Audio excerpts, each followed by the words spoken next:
I'm joined by Speaker Kevin McCarthy, longtime friend of mine and of the program. Good morning, Mr. Speaker. Great to have you back. Good morning. Thanks for having me back on in this, how the whole world has changed over the weekend and just the horrific situation that we're in currently right now. I'm going to talk to you in a moment about the GOP caucus, but you're a longtime friend of Israel. You've stood by Israel forever. What ought the United States to be doing right now on its behalf? There are a number of things, and you're right. I've spoken to a number of people in Israel, from the speaker and others that are personal friends. President Herzog just had called me last week prior to this. A number of things. The first thing we need to do is show a clear support for Israel long term. Secondly, we should support and they're going to need this with the number of hostages that were taken. We should build our own individuals from the hostage situation to help them in this endeavor. Americans are taken as well. We have the right to do it. We should take this from a very clear perspective. Hamas has to be destroyed, but this is not just Hamas. This is directly tied to Iran. We have to change our posture with Iran. No longer appeasement. This goes into every affiliate that Iran supports. We have to change our demeanor and posture when it comes to sanctions to Iran. We should not enhance Iran to produce more petroleum. We should look at our own domestic ability to produce petroleum and not let Iran continue to grow. We've got to make sure, again, that Israel has the sophisticated ammunition they need to carry out not a short term, but a long term, that Hamas has to fully be destroyed. Then we have to take the example of what just happened here and think to our own intelligence. What do we have along our border? What cells do we have allowed to come in here? The number of people that we have caught on the terrorist watch list just in the month of February of this year was more than the entire last administration. Even when you're looking at California, I remember just looking at 2 coming from Yemen on different days. The last thing we have to do is we should call upon all the anti-Semitism growth around the world, but here in America itself, every president, every university has a responsibility to stand up of what is happening there. But that also goes for the halls of Congress, for the number of members of what they have said in the anti-Semitism. To have a Democrat leader that responds to no comment, that is not leadership. And this president needs to shift and change his appeasement policy into something much different. And he should speak to the nation while at the same time speaking to the world what it means to have a relationship with Israel and firmly standing behind them for the long term. Mr. Speaker, my wife is an alumni of Davis, and she just showed me a text message that went out to all alumni at Davis that is at best equivocal. I mean, it's at worst stand by Palestine. I don't know how to describe it. It was so bad. What has happened, and what can the Congress do about this? You know, the Congress should start with its own itself. I remember when Tlaib wanted to have an anti-Semitism meeting, I canceled the room. You have 10 members of the Democratic Party that voted against funding for the Iron Dome, a defensive weapon to stop the rockets from coming in, and now they're being overwhelmed. You have individuals who speak of anti-Semitism in the Democratic Party now. Everybody should speak with one voice. But this is also within college campuses.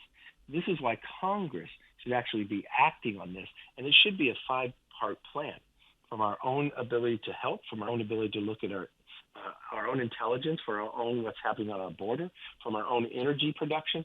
But it starts with Iran. Iran is the individuals that are funding this. And it's not $6 billion, it's more like $60 billion. It is the allowing of them to sell oil on the market. It's the moving of the sanctions. It's the appeasement. When this administration shifted and started paying for hostages, more Americans are being taken. This is a correct direction of what this administration has done, and they need to reverse action now, and Congress should take the action if the administration is not. Well, right now, Mr. Speaker, Congress is paralyzed because, of course, 8 Republicans joined with every Democrat to evict you from the Speaker's chair last week. The Republicans meet tomorrow. If there is a deadlock, and I fear there might be, would you be willing to stand up and become the Speaker again? Look, the conference has to make that decision. I'm still a member. I'm going to continue to fight and act. I know what it means to have a strong America and a strong relationship with Israel. From every term I've been in, I have led all the freshmen to Israel. My first trip as speaker was to Israel to speak at the Knesset at the 75th anniversary of the creation of Israel. We need to not part in any way and show no weakness here. And we've got to understand that this is not an interaction like they've had before. This is something that hasn't happened in 50 years. And we have to understand as Americans, and I've got to give you a lot of credit because you have always talked about foreign policy. But even on your tweets, what this means to America, what happened in Israel, when there are 700 Israelis going to 800 who were murdered, that is equivalent of almost 30,000 of Americans if you take the size. And America has to understand what's going on. This is not a time for what's happening in our colleges. This is a time for strength. This is a time to stand together. This is a time for assistance. And this is a time for Congress to speak as one voice. Not to so I want to come back and press you a little bit. Wrong. Yeah. Let me go back, Mr. Speaker, because I do fear a deadlock, because I know that there are hundreds of it was 8 Republicans brought you down. I don't know if they can change their mind, but I don't think we're going to get to a speaker other than Kevin McCarthy this week, and we can't not have a speaker right now. Would you be willing to go back if those 8 retreated? Look, whatever the conference wants, I will do. I think we need to be strong. I think we need to be united. The 8, in my view, don't look to be it was a personal thing. It wasn't about where we were going. Think for one moment, if you take some of their comments of why they did this, because I kept the government open, could you imagine?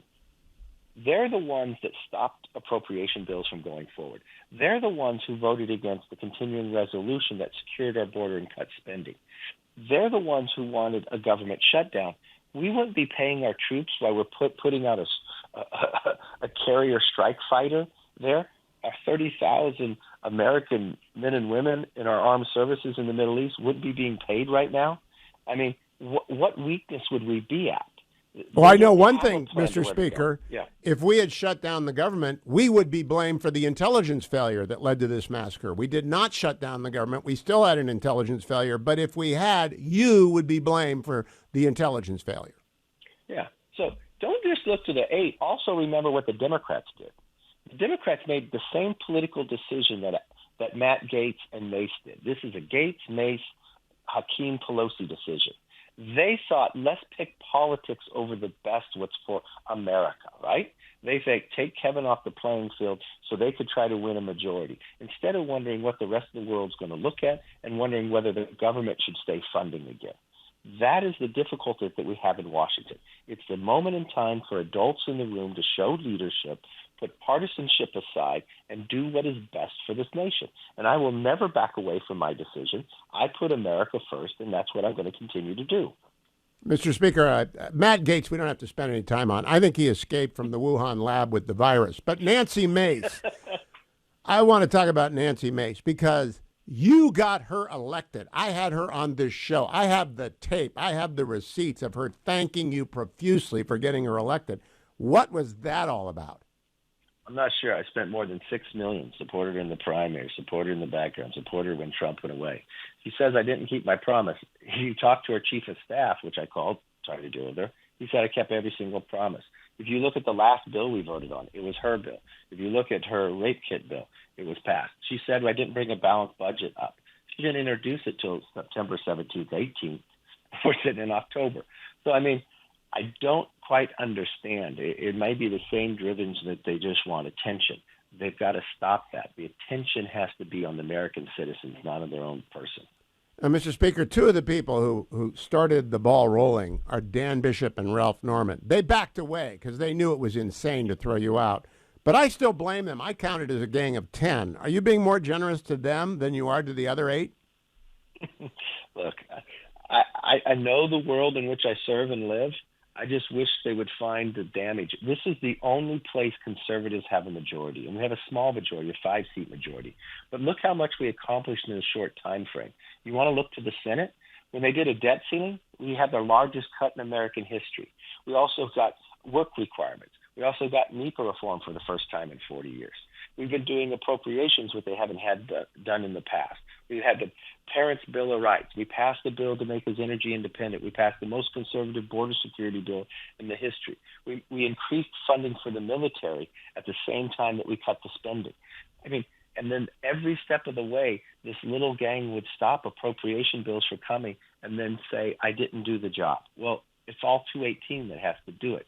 This was a plan that they had from the beginning, unfortunately. And I think as a nation, we need to come above this because we're watching what's happening around the world, and it's different today than it was before.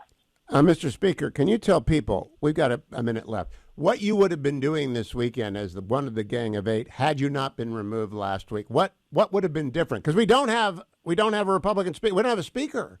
And so they can't go to the meetings. What would you have been doing? Look, we would have got more of the intel. I've still been able to call from those who serve in the Knesset, the Speaker, the ambassador, and others. But what we would be doing in Congress today, we would first start with a resolution to show the world that we're united, calling around to other world leaders to join on.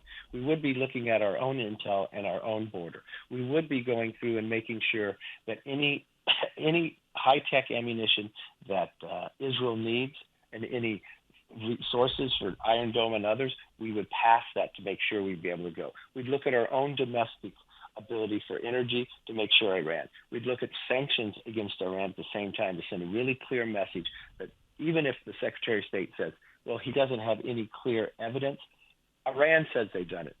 Hamas says they've done it. So you've got to look to Iran to do it. And then we would start with the basis of going after any anti-Semitism that is happening, not just in our college campuses, but directly in Congress itself as well.